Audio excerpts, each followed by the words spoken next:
बताइए, आपने कभी ये सवाल पूछा कि आप जाते हैं, कोई सोने का मुकुट चढ़ाता है, कोई लाखों रुपए चढ़ा देता है, उस मंदिर की सालाना आय किसी ने पूछा कहां है, कितनी है? मैं मंदिर अपने जीवन में कम गया हूं, क्योंकि ऐसी जगह पैदा हुआ जहां मंदिर कम थे, मस्जिदें ज्यादा थीं, अजान भी दी, सुनी भी, पढ़ाई भी। लेकिन जिस दिन से ये काम किया, उस दिन से फैक्ट के ऊपर बात की। नाथ द्वारा मंदिर श्रीनाथ के ऊपर सालाना उस मंदिर पर 85 करोड़ की चढ़ावा चढ़ता है। यह ताली बजाने की बात नहीं है, यह खुश होने की बात नहीं है, यह आत्मग्लानि की बात है। अपने आप से सवाल पूछिएगा, हम कौन हैं? भेड़ बकरी हैं?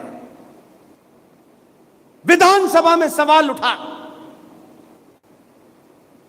इस सेकुलर भारत में जिसकी चटनी आपके ठेकेदारों ने आपको चटा दी है, इस सेकुलर भारत में जो सन 1976 के अंदर रात के अंधेरे में एक सरकार की अपनी बाध्यताओं के चलते में, सोवियत रूस के दबाव में, संसद में 35 केजीबी के एजेंटों के दबाव में, आपने भारत के संविधान के प्रियम्बल में सन 1976 में बिना किसी बातचीत के, डिबेट के, आपने सेकुलरिज्म और सोशलिज्म शब्द अपने प्रियम्बल में डाला। प्रियम्बल किसी भी संविधान का अक्षुण होता है। संविधान में हजारों अमेंडमेंट होते हैं, होते रहते हैं, लेकिन जो प्रियम्बल होता है वो वर्जन होता है, वो अक्षुण होता है, उसमें बदलाव नहीं हो सकता। लेकिन आपकी और मेरी चुप्पी ने उस संविधान के उस प्रियम्बल के अंदर भी बदलाव कर दिया और कहा कि 1976 से भारत सेकुलर हो गया है। हम भेड़ बकरी हैं 95 करोड़। हमने पूछा नहीं भारत सेकुलर कैसे हुआ, कब हुआ, क्यों हुआ? क्योंकि ये हमारे मूल का हिस्सा नहीं है। इसमें हमारी जाति को थोड़ी नहीं कोई फायदा हो रहा है, इसमें हमारी जाति को थोड़ी नहीं कोई नुकसान हो रहा है, इसमें मेरा क्या फायदा हो रहा है, मेरी बिजनेस में थोड़ी नहीं कोई फर्क पड़ रहा है। आप इससे आगे नहीं बढ़ पाए। इस सेकुलर भारत में ना तो मजारों से, ना गुरुद्वारों से, ना चर्चों से एक कानून बना। ठेकेदार चुप हैं और आज भी चुप हैं। पूरे भारत में सिर्फ और सिर्फ सनातनी परंपराओं से और आस्थाओं के केंद्र, उन मंदिरों से पूरे देश में जो भी चढ़ावा आता है वो सरकार ले जाती है। हमें सेकुलरिज्म की चटनी चटाई और उनको नहीं बताया कि अगर सेकुलरिज्म में सब बराबर हैं, सबका दायित्व बराबर है, सबका योगदान बराबर है, तो फिर आपने मजारों से, गुरुद्वारों से, चर्चों पे चढ़ने वाले चढ़ावे को सरकार क्यों नहीं लेती और भारत के लाखों मंदिरों से सरकार पैसा ले जाती है? नाथ द्वारा श्रीनाथ मंदिर से हर साल 85 करोड़ रुपया आपकी वो सरकार ले जाती है। उस सरकार के लोग, और ऐसा नहीं है, माफ नहीं करूंगा मैं, ये नहीं है कि ये कोई नियम अभी बना है। आप भी कई बार रह चुके हैं सत्ता में, जिन्हें आप अपना मानते हैं, वो भी नहीं बोले मजा आ रहा है लूटो, बाद में जाके रात में मुखौटा उतारना और फिर हिंदुत्व की बात करना। इन मक्कारों को भी बेनकाब कीजिए। वो 85 करोड़ रुपए के बारे में जब पूछा गया कि भाई ये तो बताओ कि हमारा ये 85 करोड़ द्वारा एक मंदिर है, सिर्फ राजस्थान में ऐसे हजारों मंदिर हैं और देश में ऐसे लाखों मंदिर हैं, कि भाई इस नाथ द्वारा से जो आप पैसा लेते हो वो 85 करोड़ रुपए सालाना इस मंदिर के ऊपर कितना खर्च करते हो, इसके रख रखाव पे कितना खर्च कर सकते हो? आपको रिटन रिप्लाई है विधानसभा में।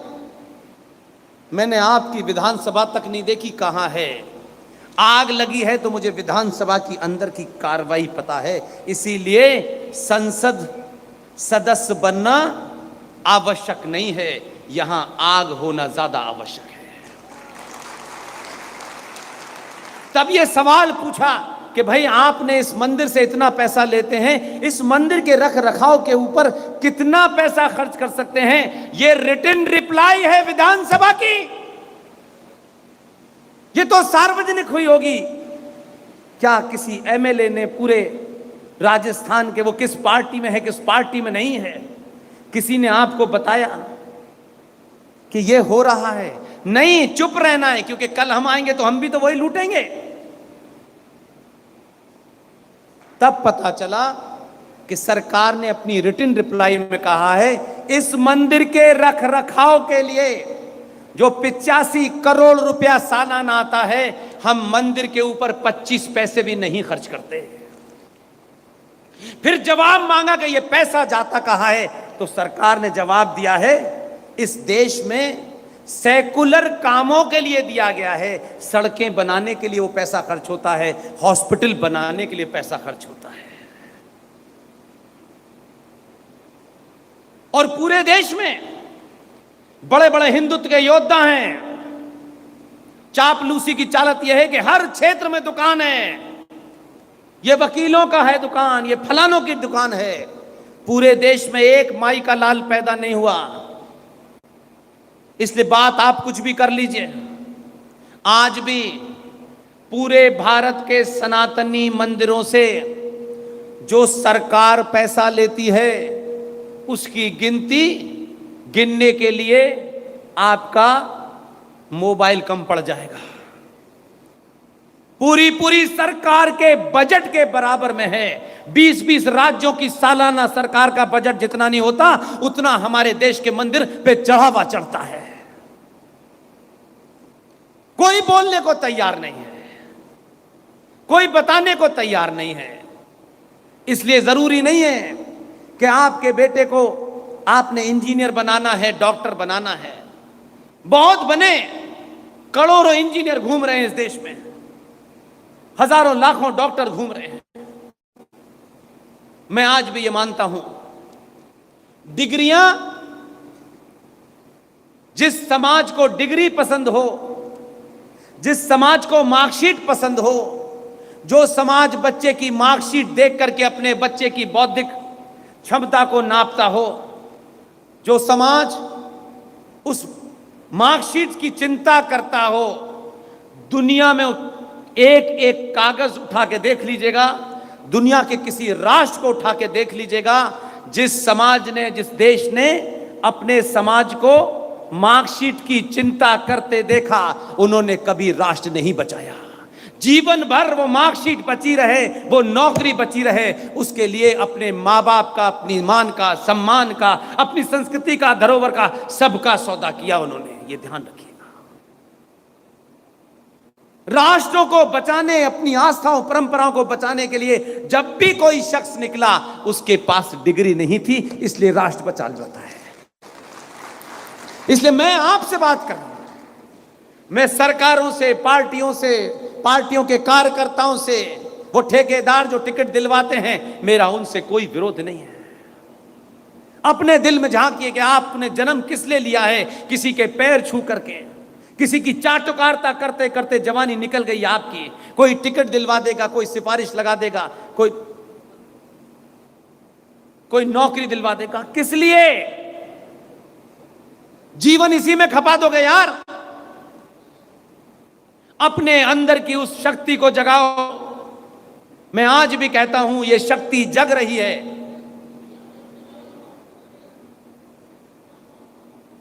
क्या हो गया? क्या हो गया?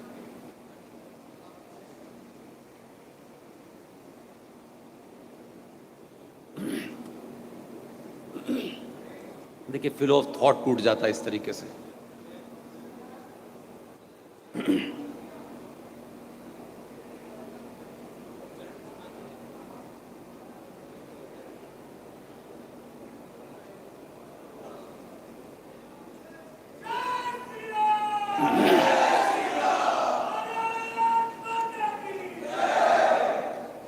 जब आप जय श्री राम का नारा लगाते हैं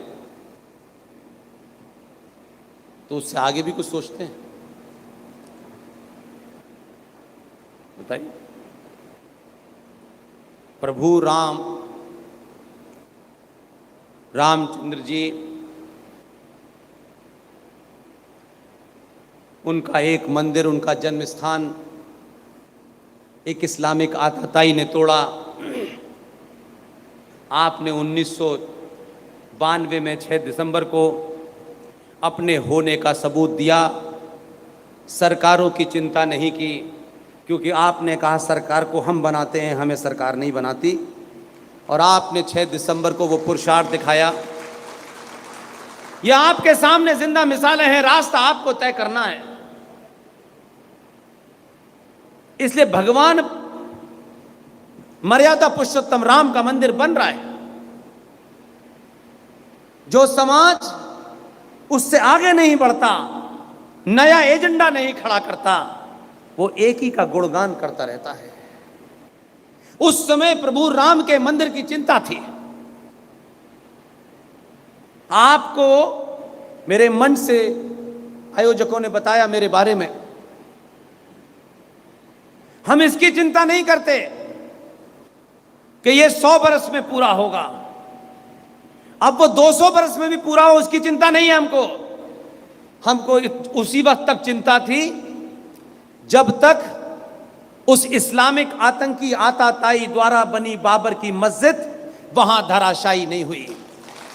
अब हमारे लोग 100 साल में मंदिर बनाए, 500 साल में मंदिर बनाए, मंदिर बनता रहेगा। लेकिन उस मंदिर के बाद हमारी आस्था के केंद्र नहीं, माफ कीजिएगा, मंदिर शुद्ध साइंस है। आज की युवा पीढ़ी इतने साझे संचार क्रांति के दौर में ढूंढे कि ये जो शिवलिंग हैं, इनकी लोकेशन क्या है, इनकी पोजीशन क्या है।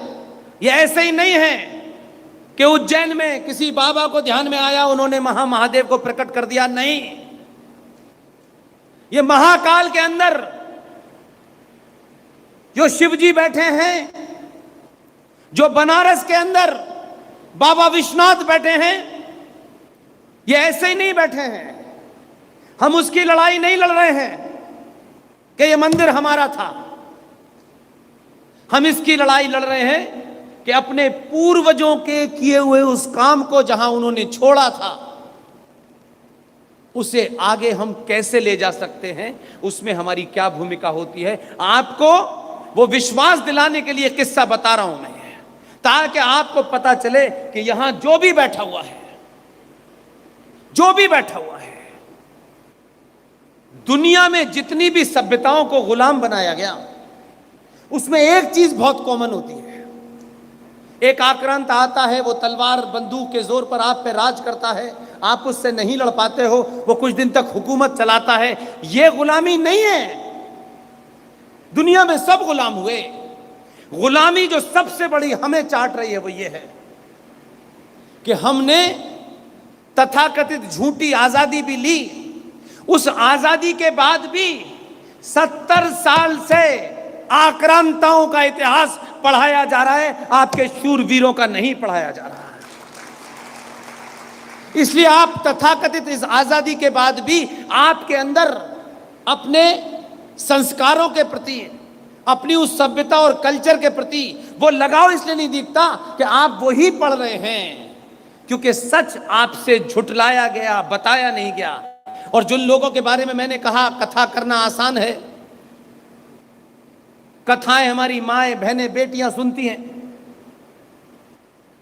भावुक होती हैं, वो ये मानती हैं कि मंच से अगर गेरुआ बस डाल करके कोई कथावाचक कथा कह रहा है तो फिर ठीक ही कह रहा होगा। लेकिन ऐसे ऐसे भी कथावाचक हैं, बहुत शक्तिशाली हैं। शक्तिशाली लोगों से क्यों डरना है? इसलिए कि मौत मार देंगे। ध्यान रखिएगा, सच इतनी बड़ी ताकत होती है कि बड़ा बड़ा मार नहीं पाता है आपको। 4-4 करोड़ रुपया लेकर के कथा करने वाले, मेरा उनसे कोई विरोध नहीं है, ना निजी विरोध है, ना सार्वजनिक विरोध है। मेरा सवाल है, आप कथा करते हैं भगवान राम की, एक साधारण से मध्यवर्गीय परिवार की मां, बहन, बेटी ये समझती है कि चलो कथा सुनेंगे, कथा